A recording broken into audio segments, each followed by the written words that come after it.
চিতাবাঘের হামলায় গুরুতর আহত একজন যুবক। উত্তরবঙ্গ বিশ্ববিদ্যালয়ের 3 নম্বর গেটের সামনে একটি বাড়ির বাথরুমে ওই যুবকের উপর হামলা চালায় চিতাবাঘটি।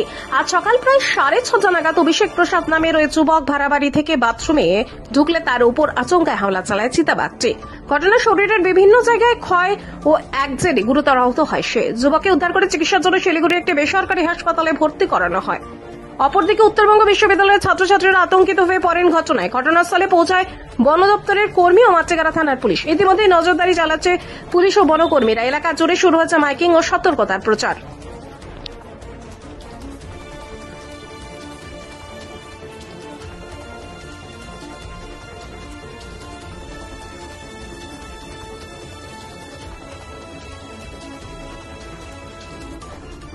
দেখুন না, আপনার নাম রাখি সরকার। ও আমার বান্ধবী হয়, পাশের বাড়ি। ওর বাড়িতে আসার আগে একজন লঙ্কেশ্বর বলে একটা লোককে বলে রাস্তায় অ্যাটাক করছে আজকেই। এইটা আমার ঘটনাটা হয়ে যাওয়ার পরে না, এখনো ওকে পাওয়া যায়নি। লঙ্কেশ্বরকে তুমি চিনি না, মানে বললো একজন লেবার, এখানে একজন দাদা আছেন। আতঙ্ক মানে খুবই আতঙ্ক। তারপরে আমরা একটা কাজও করি, ওর বাড়ির লোকজন আছে, সবাই তো কাজ করে না। তারপরে এটা মেন রাস্তা, এখন নাই করে আপনার 150-200 বাচ্চা এখন স্কুলে যাবে নরসিংহ বিদ্যাপীঠে। আমাদের প্রধান দিদির সাথে কথা হয়েছে, প্রধান দিদি বললেন যে অ্যানাউন্সমেন্ট করবেন আর কি।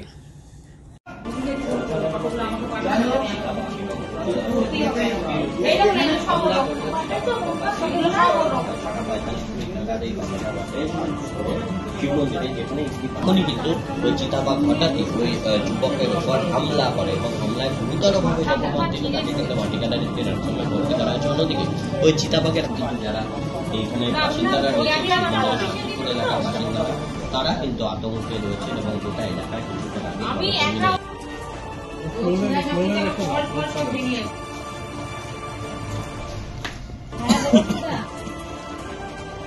ঠিক আছে।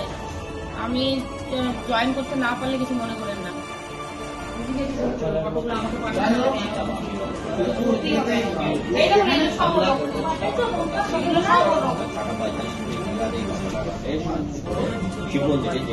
এখনই কিন্তু ওই চিতাবাঘ হঠাৎই ওই যুবকের উপর হামলা করে এবং হামলায় গুরুতরভাবে জখম তিনি তাকে কিন্তু মাটিকাটা রেস্টের সঙ্গে ভর্তি করা হয়েছে। অন্যদিকে ওই চিতাবাঘের কিন্তু যারা এইখানে বাসিন্দারা রয়েছে, এলাকার বাসিন্দারা, তারা কিন্তু আতঙ্কে রয়েছেন এবং গোটা এলাকায় কিন্তু ঠিক আছে।